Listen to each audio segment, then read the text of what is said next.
खरं तर सर सांगायचं म्हणजे हा घाटघरचा परिसर हा अतिशय निसर्गरम्य असा परिसर आहे। पूर्वी खूप पाऊस असायचा, या गावामध्ये शिक्षक यायला तयार होत नसायचे।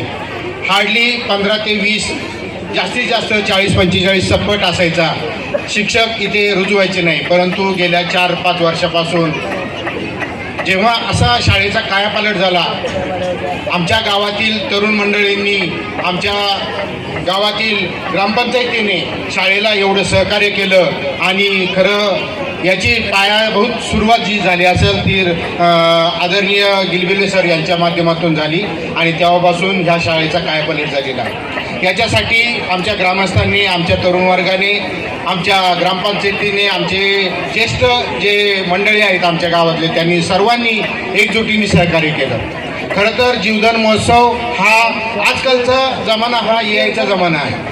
आपण विविध क्षेत्रातून कॉम्प्युटर, लॅपटॉप याच्या माध्यमातून सगळी कामं, मनोरंजन, संस्कृती बघत असतो।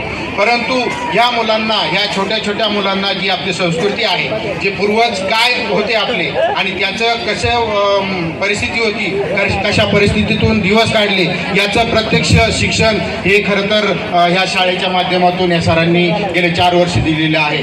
आणि त्याचाच वसा शिंदे सर असतील, लोखंडे सर असतील यांनी पुढे चालू ठेवला। त्याच्याबद्दल मी गावाच्या वतीने, आमच्या सर्व तरुण मंडळाच्या वतीने आणि ग्रामस्थांच्या वतीने अतिशय मनपूर्वक आभार मानतो। आणि आमच्या मुलांना अशीच दिशा द्याल आणि संस्कृती शिकवाल।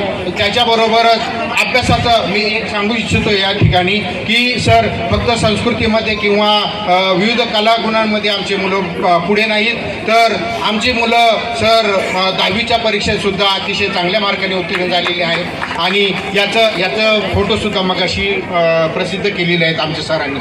म्हणजे शिक्षण, विविध गुणदर्शन आणि सांघिक कलागुण, वैयक्तिक कलागुण याच्याकडे लक्ष देऊन या शिक्षक वृंदाने अतिशय चांगलं काम केलेलं आहे। त्यांच्यासाठी आमच्या ग्रामस्थांच्या वतीने त्यांना संपूर्ण पाठिंबा राहील। कुठलीही अडचण आली तर त्यांनी प्रत्यक्षपणे अप्रत्यक्षपणे आमच्याशी संपर्क साधावा।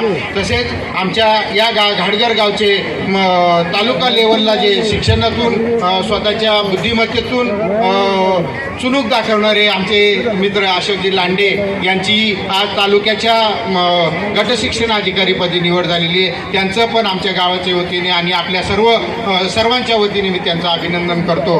आणि या शाळेचाच मी एक विद्यार्थी या माध्यमातून शिकूनच आज मंत्रालयात पाणीपुरवठा विभागावर मी राज्याचा स्टेट कोऑर्डिनेटर म्हणून वॉटर क्वालिटीसाठी काम करतो। हे सगळे जे आहे हे आम्ही गावापासून घेतलेले आहे। गावापासूनच्या वरिष्ठांच्या मार्गदर्शनातून या सगळ्या गोष्टी पूर्ण झालेल्या आहेत। मी सर्वांच्या वतीने आपण या कार्यक्रमासाठी उपस्थित राहिल्यात सर्वांच्या वतीने धन्यवाद व्यक्त करतो, आभार व्यक्त करतो। धन्यवाद। खरं तर आपण आमच्या शाळेचं सर्वांनी कौतुक केलं की एक चांगल्या प्रकारची पश्चिम पट्ट्यातली ही शाळा आहे किंवा नव्याने ही उदयाला येत आहे। परंतु याच्या मागची पार्श्वभूमी पण पाहणं फार गरजेचं आहे।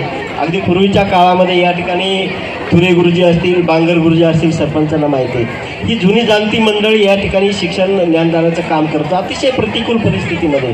त्यावेळेस शाळेचं वैभव पाहिजे तसं नव्हतं, परंतु बदलत्या काळामध्ये आमच्या सर्वांचं भाग्य चांगलं किंवा आमच्या वाडवडिलांची पुण्य असेल, गावातली जे काही जुनी जाणती मंडळी असतील त्यांची पुण्य असतील, त्यांची चांगल्या प्रकारची सकारात्मक विचारसरणी असेल, त्या सर्वांचे आशीर्वाद आणि आता जी आमची पिढी आहे किंवा जे प्रशासनामध्ये असतील, गावचे पदाधिकारीमध्ये म्हणून काम करत असतील किंवा व्यवस्थापन, म्हणजे आताचे चालू विद्यमान नव्हे तर या मागचे पण होऊन गेलेले, यांचा जो शाळेकडे पाहण्याचा जो सकारात्मक दृष्टिकोन आणि आम्हा सर्व तरुण वर्गाला त्यांनी दिलेली साथ, यातून खरं तर हे वैभव सगळं आता निर्माण झालेलं आहे। या ठिकाणी मी आवर्जून सांगेल आपल्या सर्वांना, म्हणजे कौतुक करणार नाही मी या गावचं आहे म्हणून, पण तालुक्यातल्या ज्या काही मोजक्या 4-5 शाळा आहेत ज्या ठिकाणी सर्व सुविधांनी परिपूर्ण ज्या शाळा आहेत त्यामध्ये एक ही आपली घाटघर गावची शाळा आहे। म्हणजे तुम्ही इथे पाहाल तर आता मी 3 कार्यक्रम इथे येण्यापूर्वी 3 शाळांचे कार्यक्रम करून आलो, काले वगैरे चांगल्या नामांकित शाळा असतात। परंतु प्रत्येक ठिकाणी असं मला जाणवलं किंवा असं ऐकायला मिळालं की चला जे काही जिप सदस्य असतील किंवा पंचायत समिती प्रत्येकाने ताई असं की या शाळेसाठी आम्ही हे योगदान देऊ, या शाळेसाठी आम्ही आलो तर हे बांधकाम पूर्ण करू, याच्यासाठी हे करू। पण मला वाटत नाही आमच्या गावासाठी पदाधिकाऱ्यांकडून किंवा कुणाकडनं काही आता मागण्याची गरज आहे। तुम्ही पाहिलं असेल रेन हार्वेस्टिंग इथे आहे, तुम्ही पाहाल CCTV कॅमेरे पण इथं आहे. तुम्ही पाहाल नवीन मॉडेल स्कूलच्या माध्यमातून सगळ्या सुविधा, पाणी असेल, सर्व सोलर सिस्टीम देखील या ठिकाणी आताच कोकणी सर असतील, आमच्या गावातील काही सहकारी असतील, म्हणजे कुठे नव्हे ते 7.5 kV म्हणजे निम्म्या गावाला वीज पुरवठा करू शकेल अशी अद्ययावत सोलर सिस्टीम आपण या निमित्ताने या ठिकाणी उपस्थित केली.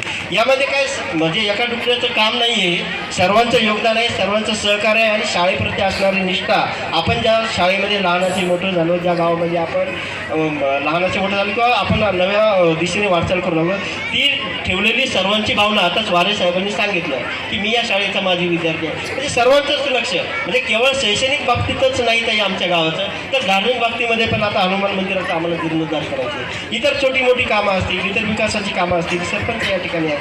म्हणजे काही थोडंफार होत असेल, जिथं घर आहे तिथे भांड्याला लागतं थोडंफार, परंतु विकासाच्या बाबतीमध्ये, शैक्षणिक गुणवत्तेच्या बाबतीमध्ये मात्र आमचं गाव किंवा आमचे जे ग्रामस्थ आहेत ते सर्व सकारात्मक दृष्टी ठेवून एकत्र येतात.